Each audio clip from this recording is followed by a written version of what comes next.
What's poppin', man? How we doing, guys? Another day, another dollar, another video from your boy J Love. Before we get started, like everything, let's start with the intro.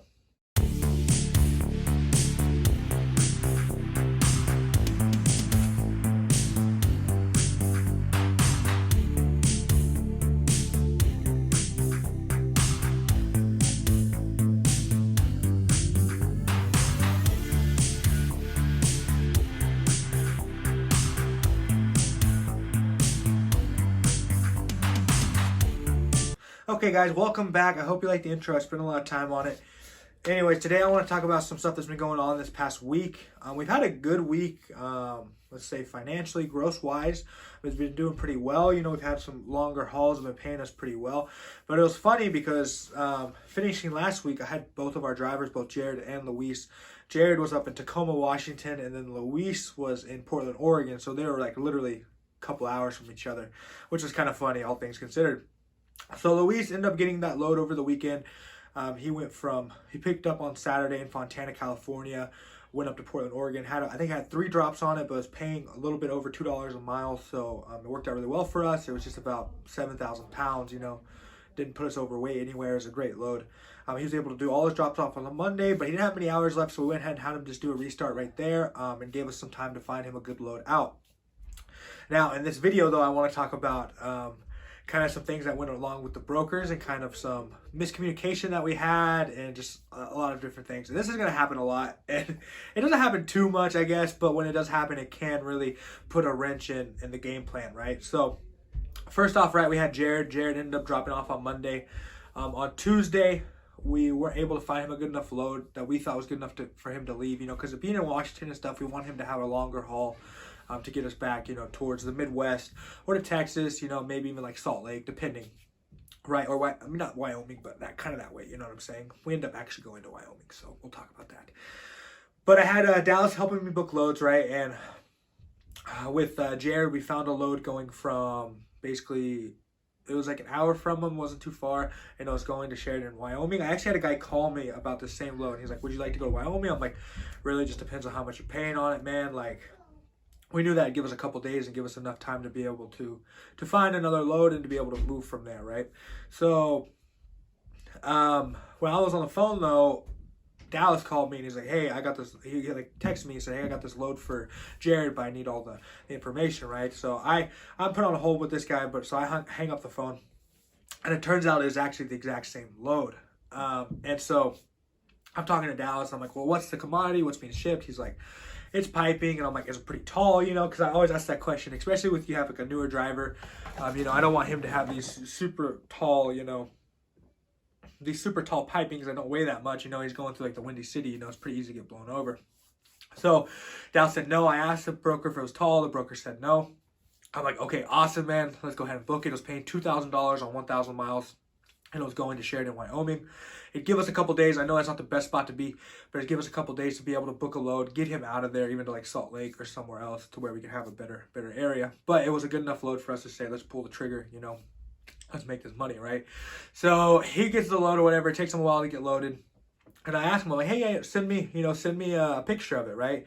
And he sends me a picture, and I kid you not, I'll put the picture up right here, but he was probably as tall as a drive-in. Probably a little bit shorter than a drive-in. But I thought, oh my gosh, at that moment I got pretty stressed out. I'm like, crap, we're sending them through you know, Montana, Wyoming, like it's gonna be windy, like, gosh, like this is bad, you know?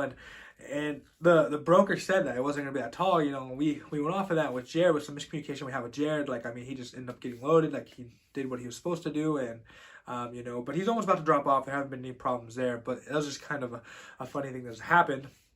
But another thing that happened with Luis was I booked a load for him.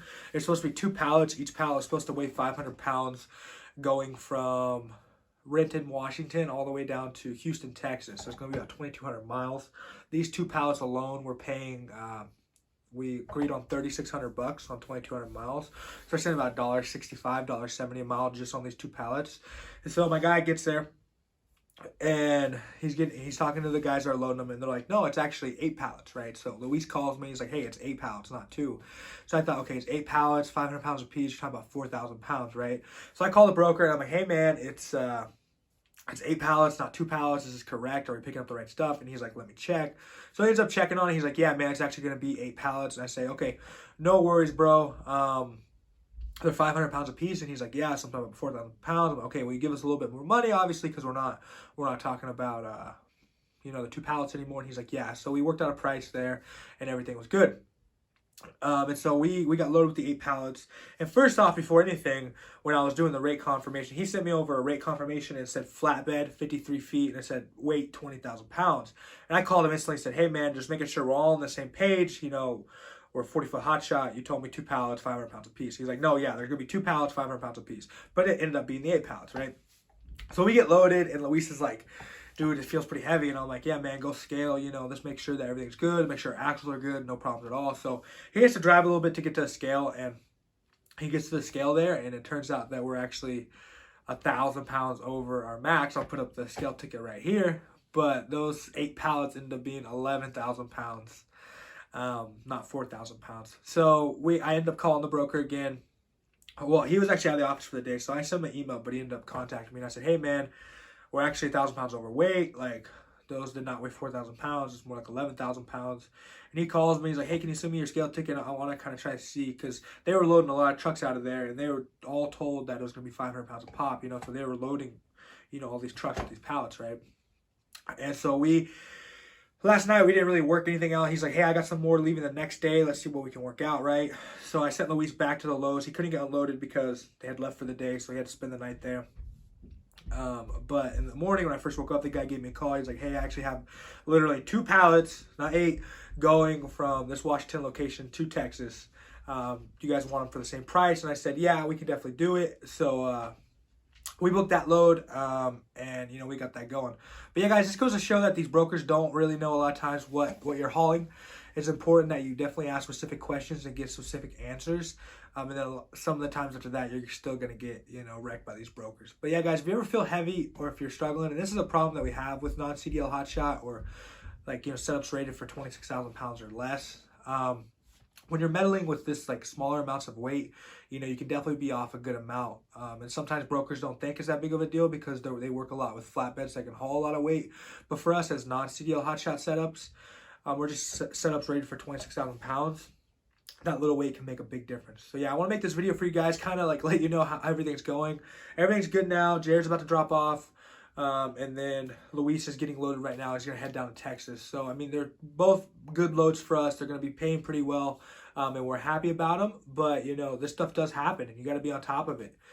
You got to know what to do. And if that guy didn't have any more loads for us, we were going to be dead in the water, right? Maybe we get a truck order not used, but I have to hop back on the boards, look for more loads, try to find him something big that's going to basically make up for that gap that we have now because that load dropped on us. And obviously, we're always looking for loads, but once I sign a Raycon and the Raycon's good and I send my guy that way, obviously I'm not looking for another load to put on that trailer unless it's a partial, and then I can build something on there, but I'm not going to look for a total load to put on the trailer, until that load breaks down or that load falls through, then I'm going to be looking for something else, So yeah, guys, make sure to be on top of it.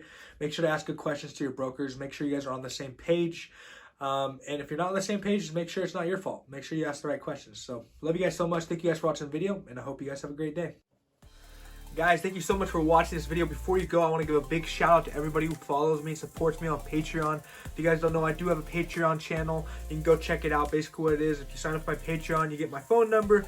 You can text me all the different questions you have about Hotshot. I can try to answer as many as possible. I can also offer you one-on-one guidance when you're starting your Hotshot company, because I just did it. So I just went through everything and I kind of help you guys out. But thank you guys so much for the support. Thank you guys for everybody who subscribed to the channel. I love you guys so much, and I hope you all have a great day.